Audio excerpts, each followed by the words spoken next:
Hey everyone, welcome to Everyman EDC Gear. Today we're taking a look at the Spyderco Sage 6. This is one that I've been waiting on for a while, ever since I saw the release. I can't remember which Spyderco release it was. I was really excited about getting this one, so I thought it would be a good one for my first review on here. So let's get into the specs.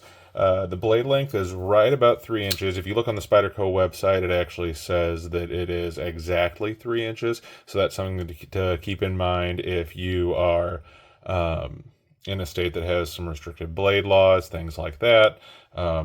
Because you got to pay attention to if it says up to 3 inches or 3 inches is where it is illegal, things like that. And it's up to you guys to read that and make your own decisions on what you want to carry.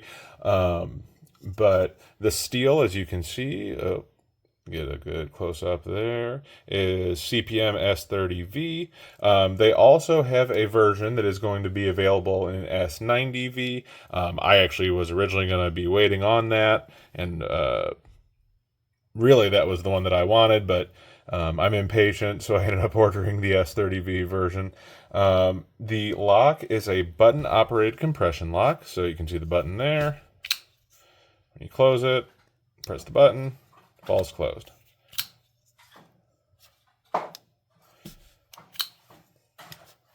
And this is not the first Spyderco to use that lock. The actual first one to use that was a Spyderco Smock.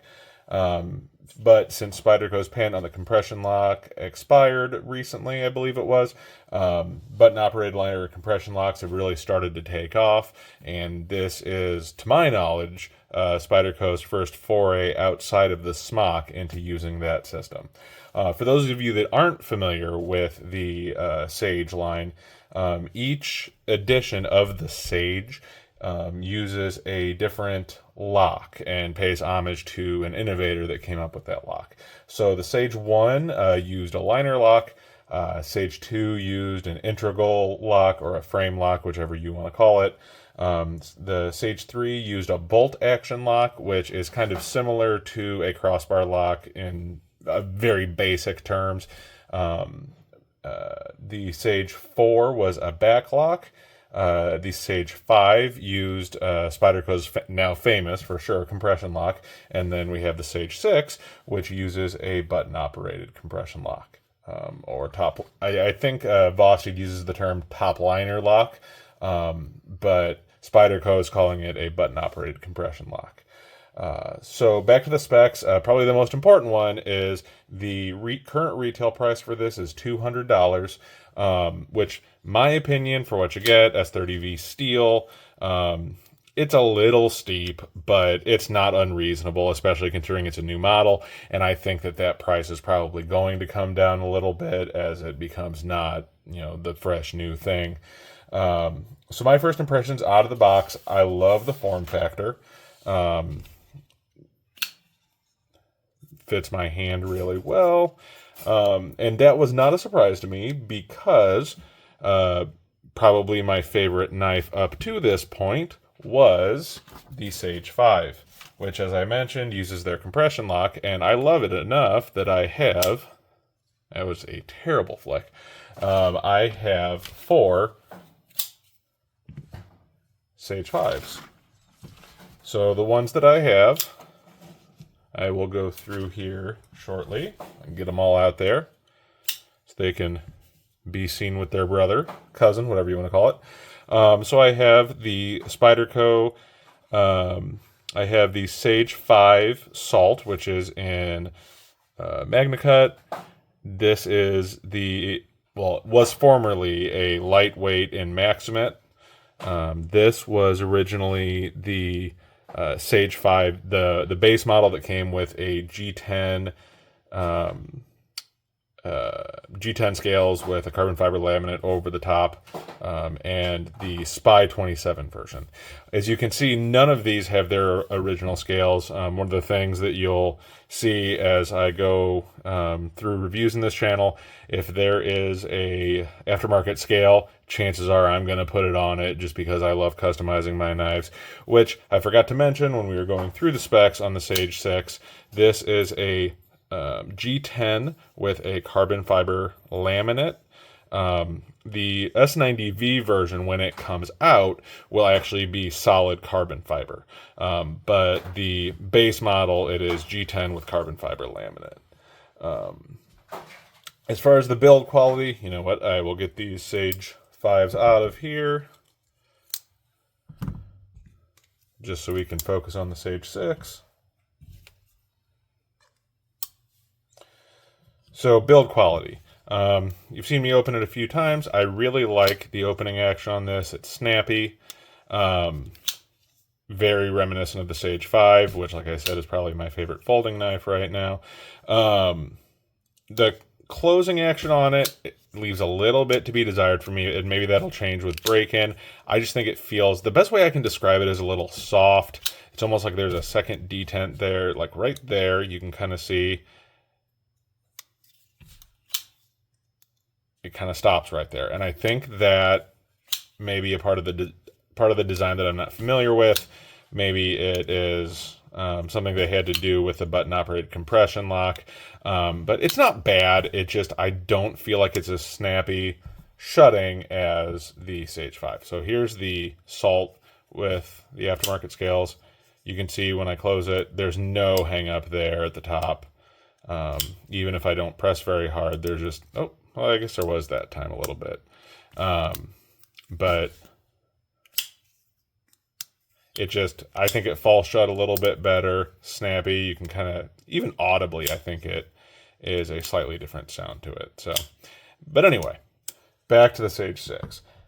I don't think it's a bad closing action. It just isn't as nice as the Sage 5. And maybe that'll change as I break it in and play with it more.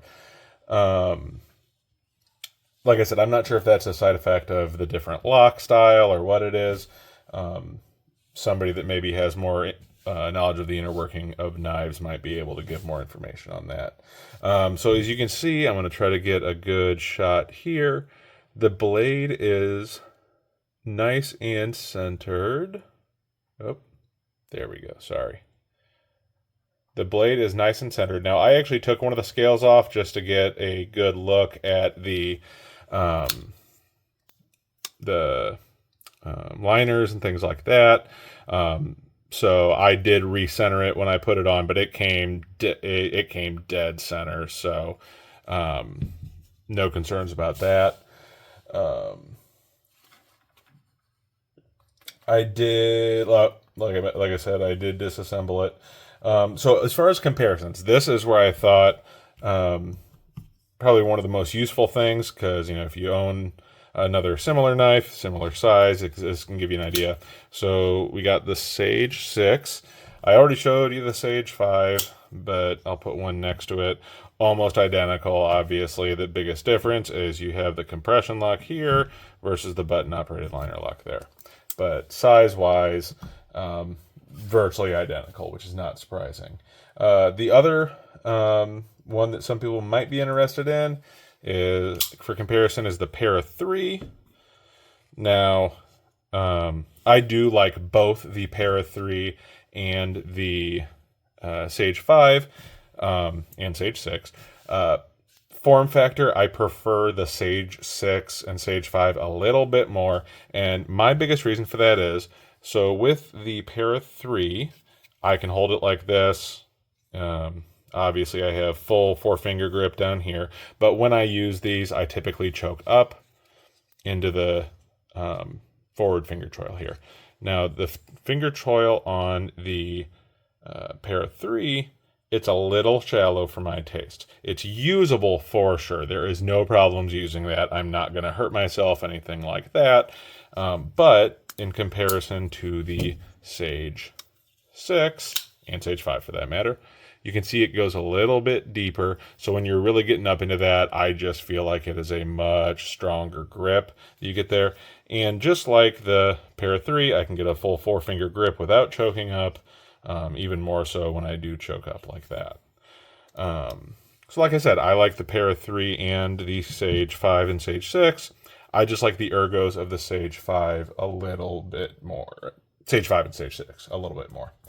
The next one is the Demco AD 20.5. Now this may not look super familiar because I have done plenty of work to it. These are OG goat scales, and they are the fat goats. You can see the pivot screw is inset a little bit, and that's because these are actually fatter than the standard scales for the AD 20.5. Now, I like that because I have like large, extra large size hands, so it fits my hand a lot better. But putting it up against the Sage 6. So you can see you are definitely going to have more handle, grip, whatever you want to call it, area on the AD 20.5. The blades are approximately the same length. And now with the AD 20.5, there is no, I mean, you could probably choke up here, but it's really not a full choil, so I wouldn't trust it. But I can get a full 4-finger grip down there on that. But like I said, no full forward choil that I would trust the way I do with the Sage series. Okay.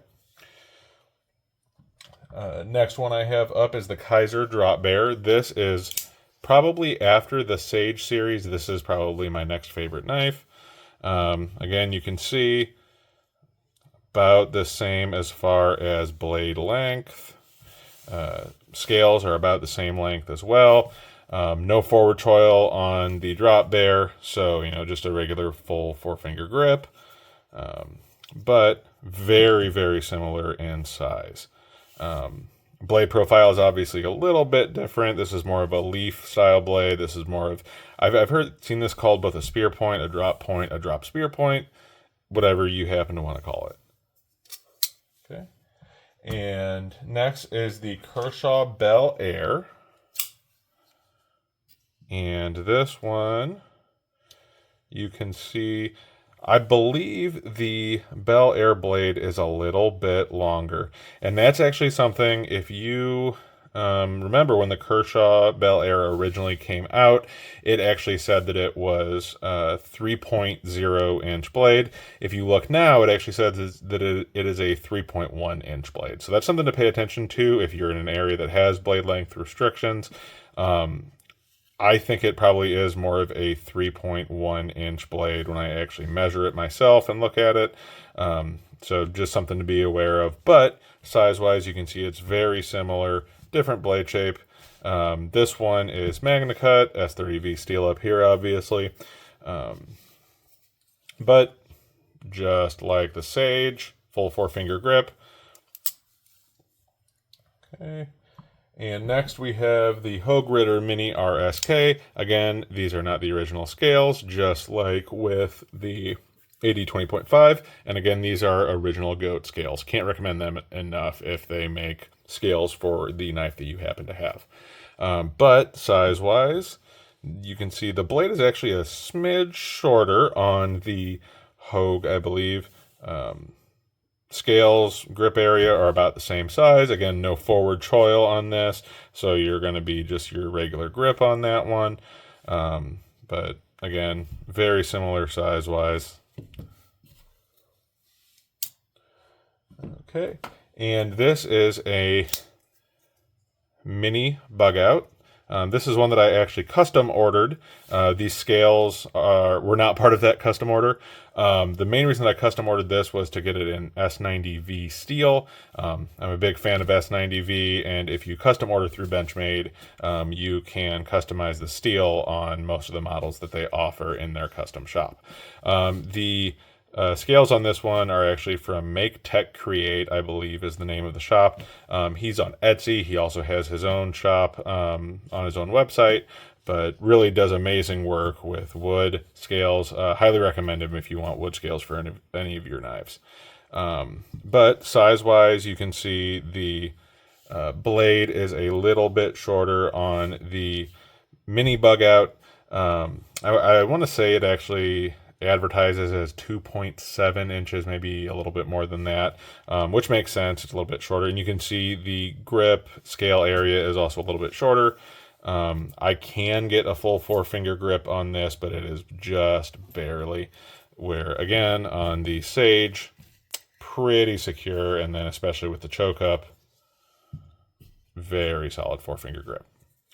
And the last one that I have, this one is probably that maybe not as many people are familiar with, but I wanted to toss it in there because it is also a button-operated compression lock, or as Vosteed calls it, a top liner lock. And this is the Vosteed Hedgehog. And this is definitely a chonker of a knife, very solid blade. It is one of the few ones that I have out for comparison that does actually have a forward choil. So this one, and this is going to be one of the differences with it and the Sage 6, I do not get a full 4-finger grip without the forward choil. I would say it's maybe like a 3.5 because I'm kind of on this diagonal area down here. Now if I choke up, it feels much more similar to the Sage 6, and I get a very solid full 4-finger grip that way. So, but those are some comparisons. And as you can see, and probably guess from the knives that I compared it to, I am in an area that is limited to 3-inch blade length. So most of my knives that I own will fall within that realm. So now that we've gone through that, the pros and the cons of the Sage 6. So one of the big pros, it's a proven sturdy action. The smock has been around for a long time now, at least comparatively. And just the compression lock in general, it's just an adaptation of the compression lock. But Spyderco has been doing the compression lock for a long time at this point. Very solid design. With the blade length of 3 inches, it will be legal in a lot of places. There are some exceptions. Some examples are like Boston and Chicago have their own more stringent blade limits, where I think Chicago is 2.5 inches, so obviously that wouldn't be legal in Chicago. But most areas across the country, this is going to be legal for you. But again, you have to check the local knife laws of where you're traveling or where you live. The blade shape is definitely a pro for me. I love the leaf blade shape. It is very utilitarian, easy to choke up on. There's no jimping up here. That's one thing I probably would have liked, is maybe a little forward jimping, but being realistic, you don't need it. And then you have the jimping here for when you have your thumb on the back, trying to get some more power into your cuts. I have absolutely loved the leaf style blade design ever since I got my first Sage. As far as the cons, like I mentioned in discussing the action, it just feels like, I would say, mushy or soft to me, just compared to my Sage 5s, which again, that may work out in time. I did tweak it and adjust it to get it to the point where it is drop shut. But like I said, it just feels a little bit softer and mushy. But maybe I will revisit that later, and I'll find out that maybe I was just being overly picky. I'd also say the price is a slight con. So as I said, this is $200 is the base price right now, retail. I think that's pretty much every place that I've seen it listed. Retail is $200. Spyderco has the MSRP at $300, which obviously almost nobody's going to buy it at MSRP.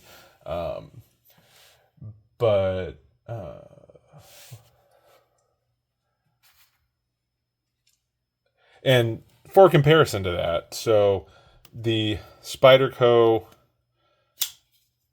Sage 5 lightweight in Magna Cut, the Salt, you can find this under 150 in some places. The base model for sure you can find under 150 in some places. And For the value between the two, obviously, if you really, really want that button-operated compression lock, then yeah, that is something that you'll care about and you'll probably want to go with. But if you really don't have to have that button-operated compression lock, I think the Sage 5 currently is a better deal. Because I think a lot of times you can get better seals for cheaper. And something to keep in mind too, in the Sage line, is a lot of scales that are designed for the Sage Lightweight or the regular Sage, if you want to call it that. Most of them are interchangeable. I know for a fact that the Rips Garage Tech aftermarket scales are interchangeable between the two. Some say that they're only for the lightweight. So that's just something to keep an eye on. But when you add those into the price and being able to get the exact scales that you want and stuff like that, I think the Sage 5 still is currently a better deal, but maybe that is just me being a cheapskate.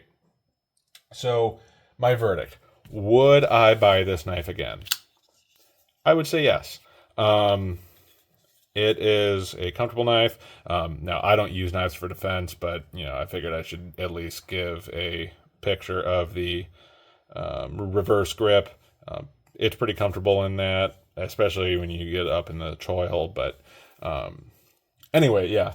I would buy it again. I probably wouldn't buy it for $200. I would probably wait until it got cheaper. Now, the price, I do want to fully disclose, I did not pay $200 for this. I did pay for it, so this was not sent to me to review or anything like that. But I qualify for the Ops Focus program through Spyderco, which, if you are not familiar with it, I'm going to give a little bit of information on that, because there's a lot of people that don't realize that program exists and could take advantage of it.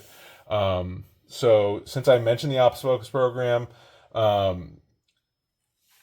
it offers a pretty sizable discount off of MSRP, enough that usually it gets it under most retail prices, even though it's off of MSRP, which we all know is usually a little bit exaggerated and things like that. But in order to qualify, you can be active duty military, a reservist, military veteran or retiree, a law enforcement officer, a paramedic, fire rescue, EMT, medical professionals. And I will let you know, because I am not a law enforcement officer, but I work in kind of an adjacent field. So people like probation officers, corrections officers, people in that line of work, they do include you under the law enforcement officer classification. So just something to keep in mind. If I remember right, I think you can use it on up to 12 purchases a year. You can't use it on sprint runs or items that are already on some kind of discount or something like that. But otherwise, it works on pretty much all items across their site. Obviously, it's probably better to use it on the more expensive stuff because you're going to get a much better deal. So if you like what you saw in this video, please click below, leave a comment, subscribe. I want to hear what you think. Do you think I'm crazy because I like the compression lock more than the button-operated compression lock? Or do you think I'm just being too picky? Should this be the new wave of Spyderco? Should this replace the compression lock? I don't think so, but obviously everybody is not me. I'm obviously used to the new to the YouTube game, but I have plenty of knives that I'm going to look at. So please give me your thoughts below. If there's things that I didn't cover that you would like to see covered, if there are things that I did cover that you just really didn't think that I needed to, please let me know that below so that I can do better for you on future videos. So just take care of yourselves, take care of one another, and until the next video, see ya.